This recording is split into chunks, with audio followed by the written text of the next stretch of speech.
तो आज देखो अपन यूनिट 1 का जो दूसरा पार्ट है वो स्टार्ट करेंगे, दैट इज डेटा विजुअलाइजेशन। तो सबसे पहले तो 1 या 2 नंबर की डेफिनेशन या एमसीक्यू डायरेक्ट आता है डेटा विजुअलाइजेशन पे कि डेटा विजुअलाइजेशन क्या होता है। ठीक है, तो ये 1 मार्क का क्वेश्चन आप लोगों के जनरली आता है। ठीक है, कि डेटा विजुअलाइजेशन क्या होता है, या फिर फिल इन ब्लैंक दे देगा और बोलेगा कि ये क्या है, ऐसे दे देगा। It is graphical representation of the information and data using various charts and graphs, भी दे देगा ये क्या है, निम्न में से ABCD डेटा विजुअलाइजेशन है, ऐसे करके ऑप्शन दे देगा। तो डेटा विजुअलाइजेशन का मतलब होता है विजुअलाइज करना। विजुअलाइज का मतलब ही क्या होता है, किसी चीज को ग्राफिक्स फॉर्मेट में देखना। विजुअलाइजेशन का मतलब इंग्लिश में यदि बच्चे को पता है किसी को तो उनको ज्यादा दिक्कत नहीं आएगी। विजुअल, हाँ बोलिए बोलिए। नहीं हो रहा है, पता नहीं क्यों, बस सुनाई दे रहा है, दिखाई तो कुछ नहीं दे रहा है मुझे। और बच्चों को तो दिख रहा है आई थिंक, है ना? Yes sir. तो तुम लिंक से ज्वाइन करो एक बार, लिंक शेयर कर देगा। इमदादुर है क्या? इमदादुर लिंक शेयर, इमदादुर है क्या क्लास में? Yes sir. इमदादुर कर तुम रहा एक काम करो, एक लिंक एक बार लिंक शेयर कर दो उसको, है ना? तो वो ज्वाइन देखो। सर फिर भी नहीं हो रहा है। नहीं, वो लिंक से ज्वाइन करो, आपके पहले भी आई थी ना ऐसी प्रॉब्लम। नहीं हो ना तो फिर सर फोन उसको बोले सर मोबाइल ऑफ कर दे सर।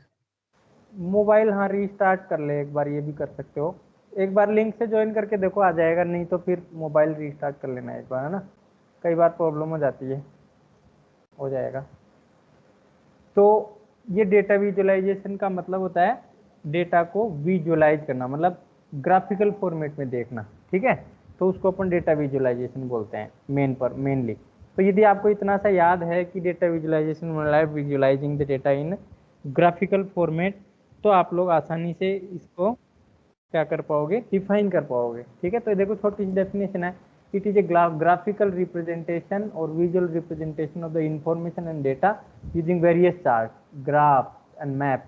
चार्ट हो गया, ग्राफ हो गया, मैप हो गया, इनकी हेल्प से आप जब डेटा को रिप्रेजेंट करते हो तो वही आपका डेटा विजुअलाइजेशन होता है। ठीक है, तो ये आप लोगों को ध्यान रखना है कि what do you mean by data visualisation. 1 number की डेफिनेशन कई बार आ जाती है। फिर इसमें आप एग्जाम्पल, जैसे 2 नंबर का क्वेश्चन आ गया तो फिर आप इसमें एग्जाम्पल भी दे दीजिए। For example this is the line chart. Line chart बनाना आता है, ग्राफ बनाया हुआ 10th क्लास में। ठीक है, ग्राफ पेपर पे तो लाइन चार्ट बना के दिखा सकते हो। बार ग्राफ भी बनाया होगा आपने 10th क्लास में, ऐसे दिखा सकते हो बार चार्ट बना के। ठीक है, तो ये आप लोग दिखा सकते हो एग्जाम्पल के फॉर्मेट में। जैसे लाइन चार्ट से अपन ग्राफ डिस्प्ले करते हैं 2 लाइंस के बीच में। ठीक है, इंटरसेक्शन पॉइंट दिखाना होता है। तो ये सब 10th में आप लोगों ने बनाया होगा आई होप। ठीक है, नहीं बनाया तो फिर 9 में तो बनाया ही होगा, कभी ना कभी तो बनाया होगा। मैथमेटिक्स में चार्ट आपने बनाया होगा ना, चार्ट, लाइन चार्ट मैथमेटिक्स में 10 और 9 में। हाँ तो Yes. वो, हाँ वो हाथ से बनाया होगा आप लोगों ने। अब यहाँ पर आप कंप्यूटर से बना सकते हो उसको। ठीक है, वही चीज़ है। अब देखिए, अब किसी बच्चे को यही बनाना नहीं आता तो उसमें थोड़ा सा दिक्कत आएगा। बनाते कैसे हैं, XY 2 पॉइंट होते हैं। ठीक है, फिर अपन XY, जैसे X की वैल्यू 1 है, Y की वैल्यू 2 है, तो पॉइंट कहाँ लगता है, 1 देखते हैं और फिर 2 Y पे देखते हैं, ऐसे देखते हैं ना। सेम वे में यहाँ पे जैसे 1990 में 1000, वो जैसे ये जैसे मान लो ईयर है और ये जैसे पॉपुलेशन है। आप लोगों ने स्टेटिस्टिक्स और इकोनॉमिक्स में भी ये सब चीज़ें पढ़ी होंगी आई होप। ठीक है, तो 1990 में जैसे 1000 पॉपुलेशन है तो आप लोग 1990 के ऊपर 1000 पे ऐसे मार्क करोगे। फिर जैसे 1995 में पॉपुलेशन 950 है तो आप 950 पे मार्क करोगे। 2000 में जिस पॉपुलेशन 900 है तो आप इस पे मार्क करोगे। 2005 पे लेट्स सपोज कुछ है, 2010 पे लेट्स सपोज 1200 है, 2020 में लेट्स सपोज 11,000 या 1050 है। तो इनको फिर अपन मिला देते हैं स्केल से, तो ये अपना चार्ट बन जाता है। ऐसे आप लोग बनाते हो। ठीक है, सेम वे में आप कंप्यूटर में आपको ऐसा कुछ नहीं करना होता है, आपको सिर्फ डाटा देना होता है, ग्राफ ऑटोमेटिकली बन के आता है। कोडिंग लिखनी पड़ती है पाइथन की, जैसे डेटा फ्रेम बनाने के लिए कोडिंग लिखनी पड़ती है, सीरीज बनाने के लिए लिखनी पड़ती है, वैसे ही ग्राफ बनाने के लिए भी आपको पाइथन की कोडिंग लिखनी पड़ती है। और इसका 100% क्वेश्चन आता है। 5 मार्क के क्वेश्चन इस डेटा विजुअलाइजेशन देखने को मिलते हैं, जिसमें 3 मार्क का क्वेश्चन आपका बड़ा क्वेश्चन आता है और 2 मार्क के क्वेश्चन आपके छोटे आते हैं, छोटे वाले क्वेश्चन, जिनमें आपको फंक्शन का नाम पूछ सकता है, डेटा विजुअलाइजेशन क्या होता है ये पूछ सकता है, कौन सी लाइब्रेरी यूज की जाती है ये पूछ सकता है, लाइब्रेरी को कैसे इंस्टॉल किया जाता है ये पूछ सकता है। तो ये सब चीज़ें पूछ सकता है। ठीक है, 2 मार्क में। तो 3 मार्क का इसका बड़ा क्वेश्चन आता है जिसमें आपको ग्राफ बनाना होता है, ठीक है। ग्राफ बनाने का कोडिंग लिखना होता है मेनली, या फिर कोडिंग दी हुई होगी उसका आउटपुट ड्रॉ करना होता है। तो ज़्यादातर जो चांसेज है वो ग्राफ दिया हुआ रहेगा, उसको कोडिंग लिखने का चांसेस ज़्यादा रहता है, ठीक है, रिवर्स ऑर्डर में। तो ये आपको ध्यान रखना है। तो डेटा विजुअलाइजेशन आपको समझ में आ गया होगा कि डेटा विजुअलाइजेशन पाइथन की लाइब्रेरी है, मतलब डेटा विजुअलाइजेशन एक कॉन्सेप्ट है जिसके थ्रू अपन डेटा को ग्राफिकल फॉर्मेट में रिप्रेजेंट करते हैं, ठीक है, using various chart, various graph, maps etcetera, ठीक है। तो ये डेटा विजुअलाइजेशन होता है। एग्जाम्पल के लिए आप ऐसा कोई ग्राफ बना सकते हो, जरूरी नहीं यही ग्राफ बनाओ, आपके दिमाग में जो आए उस टाइम पे वही ग्राफ बना सकते हो, ठीक है, बट हाँ ये डाटा सही होना चाहिए। डेटा विजुअलाइजेशन की क्या क्या इंपॉर्टेंस है, डेटा विजुअलाइजेशन क्यों किया जाता है ये बता सकते हो आप लोग?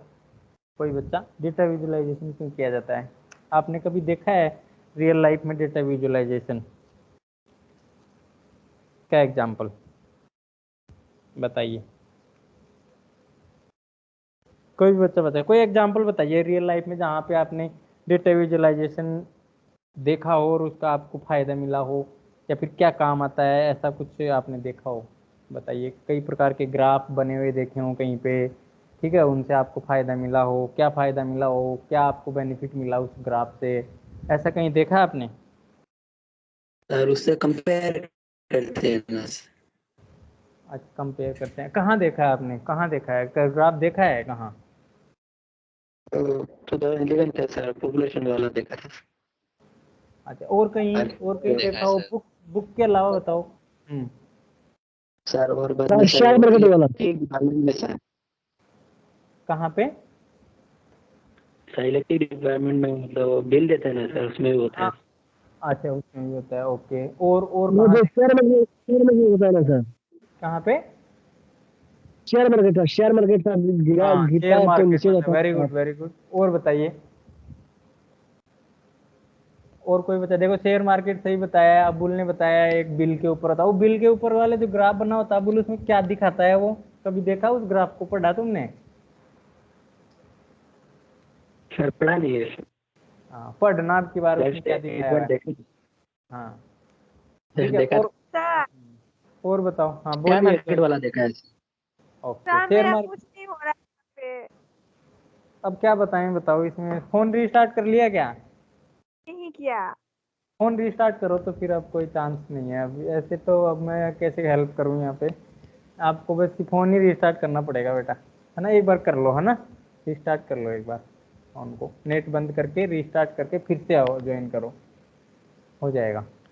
और बताओ, और बताइए, और कोई बच्चा जिसने कहीं ग्राफ देखा हो, कहीं कुछ देखा हो रियल लाइफ में और उससे आपको क्या फ़ायदा मिला हो? चलो, शेयर मार्केट में आपने ग्राफ देखा, उसमें क्या दिखता है एक्चुअल में? इससे सर मतलब शेयर मार्केट ऊपर जाता है तो सर ग्राफ इसे ऐसे करके ऊपर जाता है, और नीचे आता है तो डायरेक्ट नीचे आता है, दिखाता है मतलब शेयर मार्केट गिरा हुआ है, ऊपर है। Very good very good, okay, सही बताया इसने। और बताइए, और कोई बच्चा ने देखा हो कहीं पे?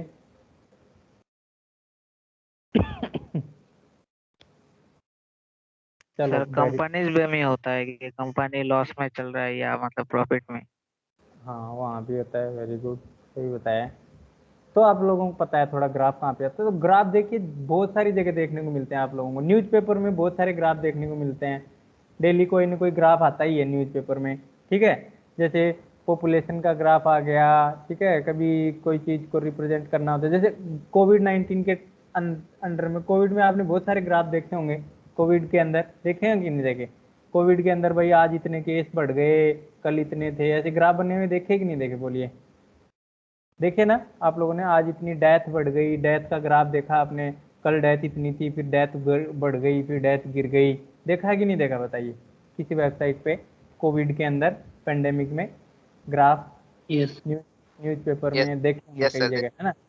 तो वो ग्राफ दिखाते हैं अपने को। अब जैसे 2019 में ये पेंडेमिक आई थी, अब 2021 चल रहा है, तो इसमें आप ग्राफ से देखोगे तो आपको पता चल जाएगा कि इस पर्टिकुलर मंथ में कितने केसेस थे, इस पर्टिकुलर मंथ में कितनी डेथ हुई, इस पर्टिकुलर मंथ में ये मतलब किस टाइम पे ज़्यादा कोविड केसेज आए, किस टाइम पे कोविड केसेज कम हुए। तो अपन ये भी देखते हैं भाई इस टाइम पे कम क्यों हुए, कम हुए भाई कि लॉकडाउन लगा, तब आपका ग्राफ नीचे आ जाता है, ठीक है, जब एकदम से केस बढ़ते हैं फिर गवर्नमेंट लॉकडाउन लगाती है, फिर ग्राफ नीचे आ जाता है। फिर वैक्सीनेशन चलता है तो ग्राफ नीचे आ जाता है, फिर कभी कभी ग्राफ ऊपर भी नहीं जाता नीचे भी नहीं जाता, ऐसे आ जाता है। तो मतलब उसका मतलब है कि स्टेडी है ग्राफ, मतलब कोई चेंज नहीं हो रहा है डाटा के अंदर। तो ऐसे आप लोगों ने देखा होगा कोविड-19 पेंडेमिक के टाइम पे ग्राफ, ठीक है, कई प्रकार के न्यूज़पेपर न्यूज़ चैनल्स में दिखाता है, ठीक है। और जैसे आप क्रिकेट देखते हो, क्रिकेट लाइव मैच देखते हो, ठीक है, तब आपको देखो बीच बीच में ग्राफ नहीं आते कि सचिन तेंदुलकर का मतलब एवरेज स्कोर इतना रहा, ठीक है, मैक्सिमम स्कोर इतना रहा, तो बहुत सारे ग्राफ दिखते हैं आप लोगों को टीवी में, आपने देखा होगा, ठीक है, जब क्रिकेट मैच चलता है तब, ठीक है। प्रीवियस वर्ल्ड कप 2011 में वर्ल्ड कप में किसने कितना स्कोर, कितनी सेंचुरी बनाई, कई प्रकार के ग्राफ आपको देखने, पाई चार्ट भी देखने को मिलता है, देखा होगा पाई चार्ट। सचिन ने जैसे चौके इधर मारे स्क्वायर लेग में, यहाँ पे 2 6 मारे, ठीक है, यहाँ पे 1 रन लिया, यहाँ पे 2, ऐसा आता है ना टीवी में जब आप मैच देखते हो, ठीक है। तो ये सब Yes. चार्ट है, ठीक है, इनको अपन डेटा विजुअलाइजेशन बोलते हैं, ठीक है। अब मैं बताऊं कि सचिन ने ऑफ साइड में 10 रन बनाए, ठीक है, ऐसे टेबल बना के बताऊं, ऑफ साइड में सचिन ने 10 रन बनाए, ठीक है, स्क्वायर लेग में उसने 2 रन बनाए, ठीक है, मिड ऑफ पे उसने 3 रन बनाए, तो आप लोगों को समझ में आएगा क्या? ऐसे मजा ही नहीं लगेगा ना कि यार टेबल बना दिया, ऑफ साइड में 10 रन मारे, स्क्वायर लेग में 2 मारे, मिड स्क्वायर ऐसे 3 मारे, तो ये देखने में मजा नहीं आएगा इसको, और आप देख नहीं पाओगे। अब ये गोला सा दिखता है टीवी में, तब मजा आता है, और सचिन ने इस साइड में छक्का मारा था, इस साइड में, फिर इनको अलग अलग कलर से रिप्रेजेंट किया जाता है। भाई 6 है तो उसको जैसे इस कलर से रिप्रेजेंट कर दिया, भाई ये 6 मारा इसने, ठीक है। फिर जैसे 4 रन को जैसे ब्लैक कलर से रिप्रेजेंट किया, तो ये जैसे 4 मारे इसने 2 इस साइड में। तो ये डेटा विजुअलाइजेशन क्या होता है ना कि इन्फॉर्मेशन को पढ़ना बहुत आसान हो जाता है, ठीक है, इसलिए इसको यूज किया जाता है, ठीक है। This is the importance of data visualisation. It it makes the data reading very easier and interesting, ठीक है। जो जिसको नहीं समझ में आता है उसको भी समझ में आने लग जाता है यदि वो ग्राफ्स वगैरह को थोड़ा सा देखता है तो, ठीक है। तो इस ग्राफ को सब लोग समझ जाएंगे, और ऑफ साइड स्क्वायर लेग इसको समझने में बड़ी दिक्कत आती है। तो ऐसे डेटा को रिप्रेजेंट करने के लिए आपको जगह जगह ग्राफ है। अब जो इलेक्ट्रिसिटी का बिल के ऊपर जो पीछे जैसे आप बुल देखता है, तो उसमें देखना आप लोगों को, या तो उसमें ये होगा कि कंजम्पशन कितना हो रहा है इलेक्ट्रिसिटी का लास्ट 10 ईयर्स में, लास्ट 5 ईयर्स में, ठीक है। ऐसे इलेक्ट्रिसिटी बिल के पीछे वो इसलिए दिखाता है कि आप बिजली को बचाओ, ठीक है। जैसे 2010 के अंदर बिजली का कंजम्पशन इतना था, फिर 12 के अंदर बिजली का कंजम्पशन और बढ़ गया, ऐसे ग्राफ बने हुए आते हैं बिजली के बिल के पीछे। आप देखना आपके बिजली के बिल के पीछे किस टाइप का ग्राफ आता है और उसमें क्या बनाया हुआ है, ठीक है, क्या डेटा दिखाया हुआ है, ये देखना इंपॉर्टेंट है, ठीक है। ग्राफ देखना इंपॉर्टेंट नहीं है कि ग्राफ देख लो, हाँ ग्राफ है बहुत बढ़िया लग रहा है, ऐसा नहीं है। ग्राफ क्या एक्चुअल में क्या रिप्रेजेंट कर रहा है ये आपको समझ में आना चाहिए, ठीक है। तो आपको पता चलेगा एक्चुअल में ग्राफ क्यों बनाए जाते हैं, ठीक है। अब देखिए यहाँ पे इंपॉर्टेंस, अब देखिए फॉर्मली बताता हूँ, डिसीजन मेकिंग में एक तो हेल्प करते हैं। जैसे शेयर मार्केट में क्या होता है, पूरा ग्राफ से ही चलता है, ग्राफ को देख के लोग पता लगा लेते हैं कि शेयर मार्केट अभी ऊपर जाने वाला है, नीचे जाने वाला है, या फिर क्या प्राइस रहने वाली है किसी स्टॉक की, ठीक है।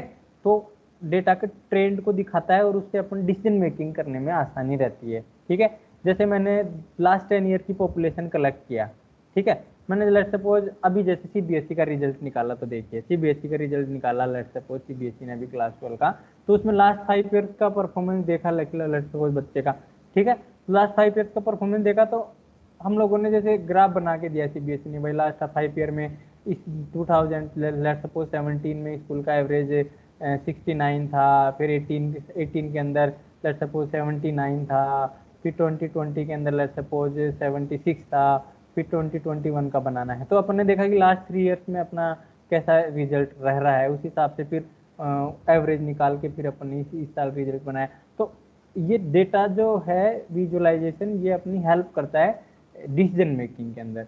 जैसे किसी को, जैसे गवर्नमेंट डेटा कलेक्ट करती है, जनगणना करती है हर 10 ईयर से आप लोगों ने सुना होगा सेंसस होता है अपने इंडिया के अंदर, ठीक है। 2021 में होने वाला था, लेकिन कोविड पेंडेमिक की वजह से नहीं हुआ, अभी 23 में होगा, ठीक है, या 22 में होगा।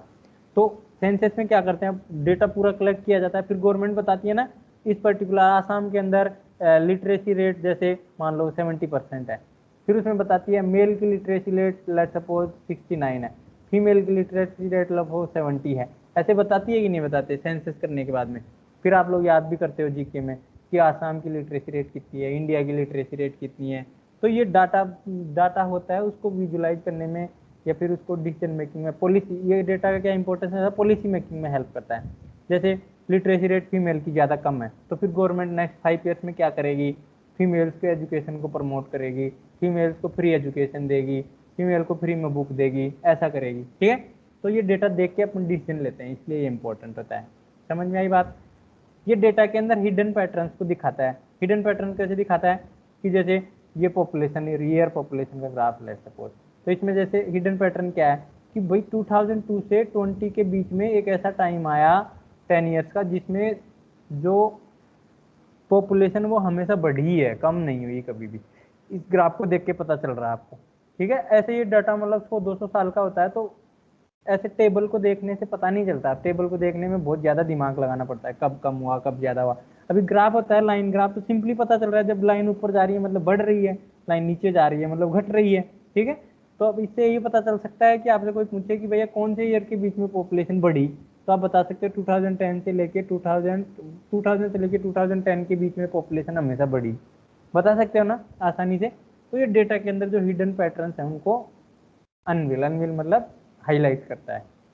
कॉम्प्लेक्सिटी को कम कर देता है, अंडरस्टैंडिंग को इजी कर देता है, एनालाइज करता है बिग डेटा को इजीली है मतलब देखने में, विजुलाइज करने में। ठीक है, और ये अभी जैसे मैंने बताया कि जैसे आपने ग्राफ बनाया, लिटरेसी का ग्राफ बनाया, लेट सपोज लिटरेसी का ग्राफ आया ये वाला, जैसे 1990 के अंदर लिटरेसी क्या थी, 2000 के अंदर लिटरेसी क्या थी, 2000 जैसे 10 में लिटरेसी क्या थी, और 2000 जैसे 21 में लिटरेसी क्या है। लेट सपोज 90 में लिटरेसी जैसे इंडिया की लेट सपोज 48 है। ठीक है, और उसके बाद में लेट सपोज 2000 के 1990 से 2000 के बीच में जैसे लिटरेसी रेट इंडिया की लेट सपोज 46 है, ये वो सॉरी 58 है लेट सपोज। ठीक है, फिर जैसे 2010 के अंदर लेट सपोज एकदम से कम आ गई, लेट सपोज 45 आ गई, तो उस केस में अब आप क्या करोगे, अब इंडिया की मान लो लिटरेसी रेट एकदम से कम आई, तो आपको ग्राफ देख के पता चल रहा है कि the literacy rate is very low in this particular between these years, that means something wrong happened with the education system of India। ठीक है, ऐसे आप लगा सकते हो आइडिया।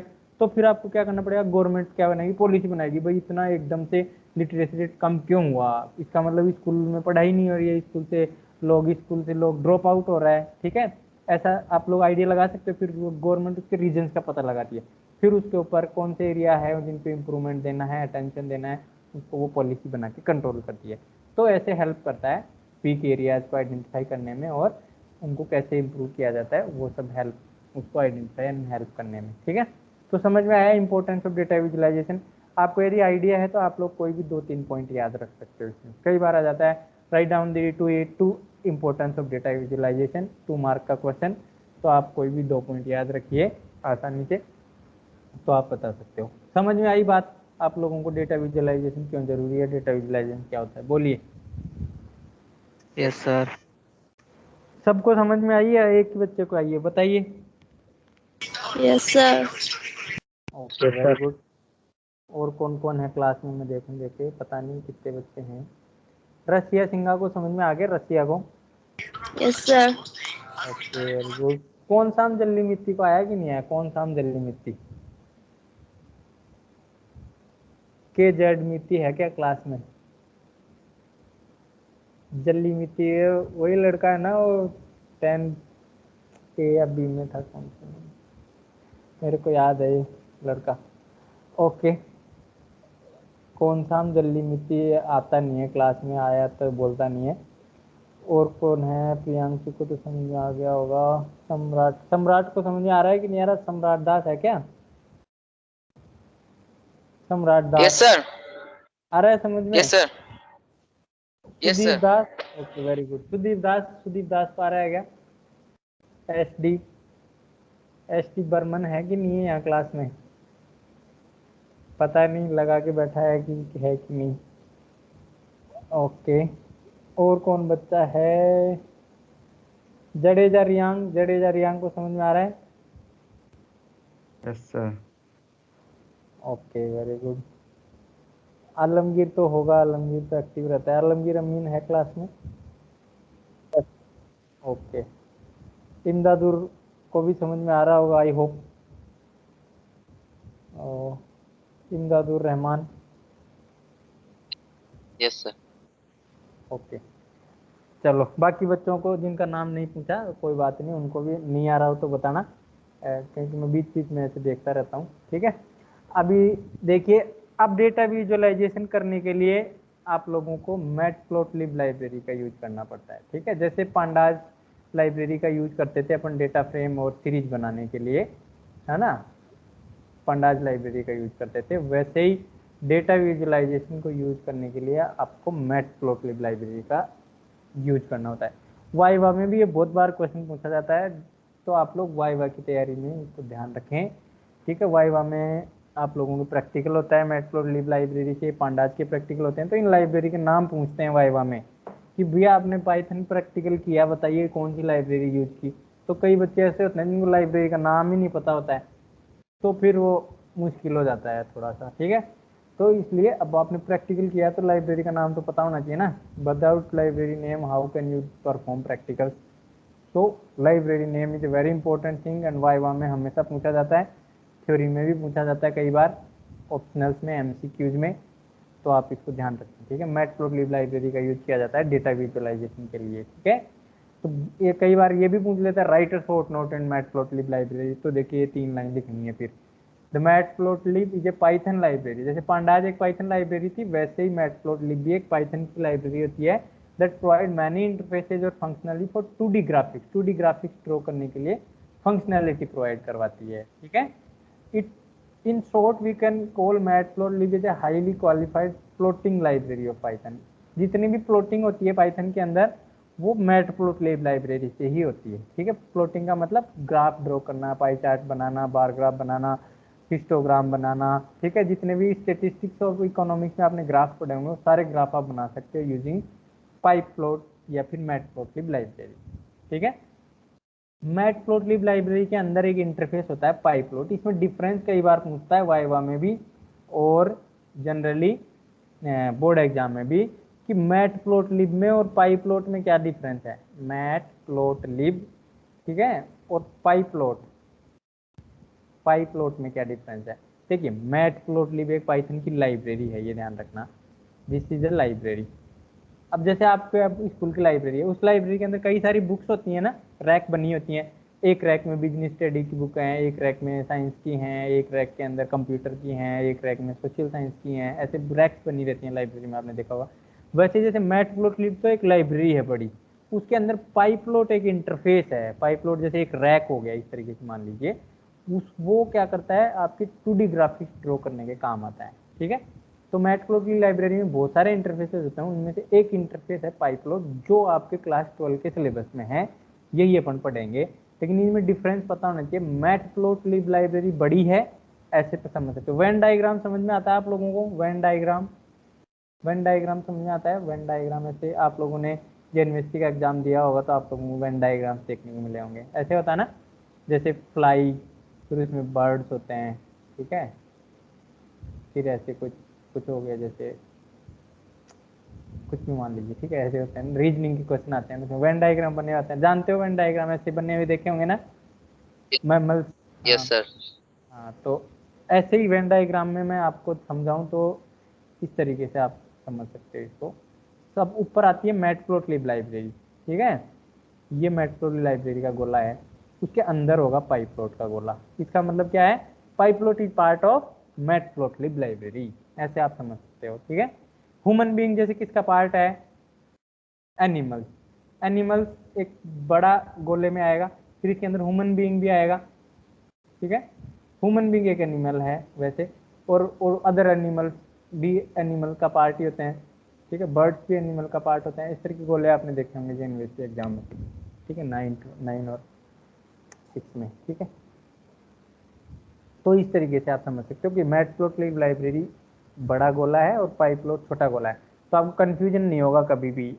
तो pyplot is a interface of matplotlib library, इस तरीके से कह सकते हैं। इस वेन डायग्राम को देख के आप क्या कह सकते हो, human being is a animal. ठीक है, बर्ड्स आर एनिमल, इस तरीके से कह सकते हो। ठीक है, तो इस तरीके से आप याद रख सकते हो, ये याद रखने का तरीका है। अब देखिए, जैसे पांडाज लाइब्रेरी को इंस्टॉल करने के लिए आप कौन सी कमांड यूज करते हैं, पिप इंस्टॉल क्या लिखते थे बताइए, पिप इंस्टॉल क्या लिखते थे? पांडाज, ठीक है। वैसे ही आप लोगों को मैटप्लोटलिब लाइब्रेरी इंस्टॉल करनी है आपके मोबाइल में या कंप्यूटर में, तो आप लोग क्या लिखोगे? पिप इंस्टॉल मैटप्लोटलिब। समझ में आ गई बात?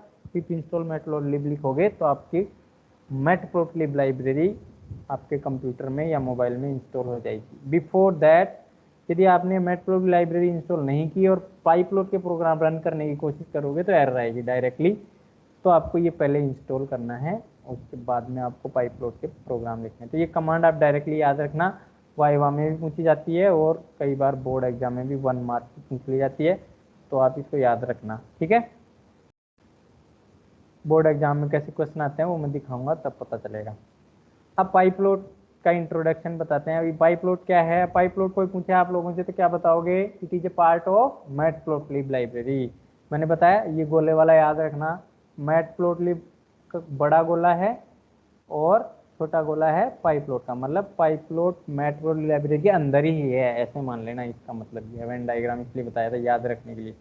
पाइपलोट is a collection of method within matplotlib. मैंने बताया ना, मैटप्लोटलिब लाइब्रेरी के अंदर ही एक कलेक्शन है मेथड्स का, which allowed to construct 2D plot easily and interactively, ठीक है, जिससे आप 2D प्लॉट इजीली और इंटरेक्टिवली ड्रॉ कर सकते हैं। अब देखो आप थोड़ा सा डेफिनेशन होती हैं स्टैंडर्ड, उनको याद भी कर सकते हो समझ में आने के बाद में, ठीक है। अपनी लैंग्वेज में भी लिख सकते हो आप। कोई बच्चे को ये प्रॉब्लम आती है लैंग्वेज बनाने में तो उसको फिर थोड़ा सा याद करना पड़ेगा स्टैंडर्ड डेफिनेशन, ठीक है। कई बच्चे इंग्लिश इतनी अच्छी होती है कि आसानी से बना लेते हैं, दिमाग में रहता है उनके। तो कई बच्चे होते हैं उनको इंग्लिश बनाने में दिक्कत आती है, लैंग्वेज नहीं होती उनकी इतनी स्ट्रॉन्ग, तो वो लोग थोड़ा सा याद करेंगे। और जिनको लैंग्वेज स्ट्रॉन्ग है, इंग्लिश बनानी आती है बढ़िया से, दिमाग में क्या चल रहा है उसको इंग्लिश में लिख सकते हो, तो आपको प्रॉब्लम नहीं आएगी, आप समझिए और आप आसानी से लिख सकते हो। फिर जिन बच्चों को मतलब लैंग्वेज बनाना नहीं आती वो थोड़ा सा फिर उनको याद करना पड़ेगा। So you need not to remember everyone. If you have problem in English, then you need to remember, ठीक है, स्टैंडर्ड डेफिनेशंस। और यदि आपकी इंग्लिश ठीक है तो आप खुद भी बना सकते हो। अब देखो जैसे आपको सबसे पहले पांडाज के प्रोग्राम में इंपोर्ट पांडाज लिखना पड़ता था, वैसे ही मैटप्लोटलिब लाइब्रेरी के अंदर पाइपलोट के प्रोग्राम्स में आपको लिखना पड़ेगा इंपोर्ट मैटप्लोटलिब डॉट पाइपलोट लिखना पड़ेगा। ये थोड़ा सा इंटरेस्टिंग है, पांडाज में डॉट करके कुछ नहीं होता था, इसमें इंपोर्ट मैटप्लोटलिब डॉट पाइपलोट लिखना पड़ेगा, ये ध्यान रखना, अदरवाइज आपका गलत हो जाएगा, ठीक है। इंपोर्ट मैटप्लोटलिब खाली नहीं लिखना है इसमें, ऐसे लिख दोगे तो गलत हो जाएगा, इंपोर्ट मैटप्लोटलिब ओनली, ऐसे नहीं लिखना है, ऐसे लिखेंगे तो गलत हो जाएगा। इसके अंदर डॉट लिख के पाइपलोट लिखना है, तब आपका ये इंपोर्ट होएगा। अब देखिए एज वाला फंडा तो पता ही है, इंपोर्ट पांडाज लिखने में इंपोर्ट पांडाज पीडी लिखने में क्या डिफरेंस है बताइए, कोई बच्चा बता सकता है क्या? What is the difference between these two lines, import pandas and import pandas PD, बताइए कोई। पूरा पांडा खत्म कर दिया उसमें आपने। पास करने से पूरा नाम प्रोग्राम नहीं में लिखना हमें पड़ेगा। पास देके लिखना पड़ेगा।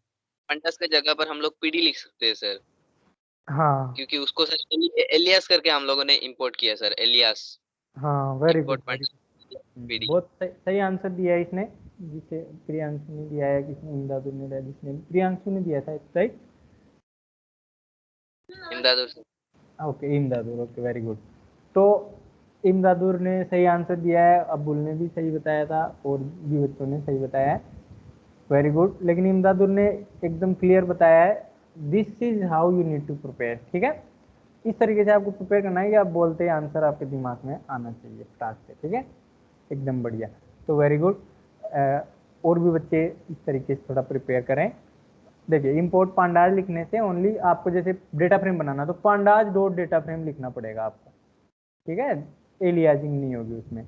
और यदि आपको एज पीडी लगा दिया तो फिर पीडी डॉट डेटा फ्रेम लिख सकते हो, छोटा नाम लिख सकते हो। तो बस यही काम यहाँ पे है। यदि आप इंपोर्ट मैटप्लोटलिब डॉट पाइपलोट करोगे तो फिर आपको जैसे कोई भी फंक्शन यूज करना है तो यहाँ पीएलटी की जगह क्या लिखना पड़ेगा, मैटप्लोटलिब डॉट पाइपलोट डॉट प्लॉट, इस तरीके से लिखना पड़ेगा द ग्राफ बनाने के लिए। और एक पीएलटी डॉट प्लॉट, तो शॉर्ट कौन सा है, इजी कौन सा है बताइए, ये वाला इजी है 1 नंबर या 2 नंबर, बोलिए। 2 sir. 2 number sir. 2 number easy है, okay very good. 2 number easy है क्योंकि उसमें कम लिखना पड़ रहा है और आसान भी है, गलती होने की चांस भी नहीं है। और एक और फायदा इसका ये है, जैसे जितनी बार आपको कोई दूसरा फंक्शन कॉल करना है तो उतनी बार ये लिखना पड़ेगा मैटप्लॉट पाइप्लॉट, तो बहुत बार रिपीटेशन भी हो जाएगा, कोड भी गंदा सा लगेगा। तो सेकंड वाला आसान है, इसलिए ये HPLT लगा दिया जाता है। रीनेम है, जैसे मैं अबुल कयार बरबुया को लेट सपोज AKB बोल दूं, तो मेरे को मान लो अबुल का नाम कोई बोले कि तेरे को अबुल का नाम हर 2 मिनट में बोलना है, तो मैं फिर अबुल का यार बरबिया पूरा थोड़ी ना बोलूंगा, AKB बोलूंगा शॉर्ट में, ठीक है ताकि मेरे को भी कम एनर्जी लगानी पड़ेगी और काम भी हो जाएगा। तो पहले ही बता दूंगा कि मैं अबुल का यार बरबिया होगा वो AKB बोलूंगा, ठीक है। तो जैसे बड़ी बड़ी कॉलेज में होता है ना, जैसे टीचर्स का नाम देते हैं, भाई ये MG सर की क्लास है, ये उत्तम सर की क्लास है, UD की क्लास है, सबाना मैडम की क्लास है, जैसे एसमेन SM ऐसे कोड वर्ड दे देते हैं ना, क्योंकि इन टीचरों के नाम बार बार जैसे लिखने पड़ते हैं टाइम टेबल में, तो ऐसे वही है, शॉर्ट चीज है ये, ठीक है। समझ रहे हो बात, कॉलेज में आपको देखने मिलेगा टाइम टेबल में ऐसे नाम होते हैं शॉर्ट में टीचर्स के, ठीक है। तो आप जब आप कॉलेज में जाओगे नेक्स्ट ईयर तब पता चलेगा। यहाँ PLY की जगह PLOT कर लेना। अब देखिए ये तो इंट्रोडक्शन हो गया। अब जैसे एक ये सिंपल ग्राफ है, इसको देख लेते हैं, फिर आज की क्लास खत्म करेंगे। सबसे पहले जैसे पांडाज के प्रोग्राम बनाते थे, सबसे पहले लाइन लिखते थे इंपोर्ट पांडाज HPD, वैसे ही यहाँ पे सबसे पहली लाइन क्या लिखी जाएगी, import matplotlib dot pyplot HPLT।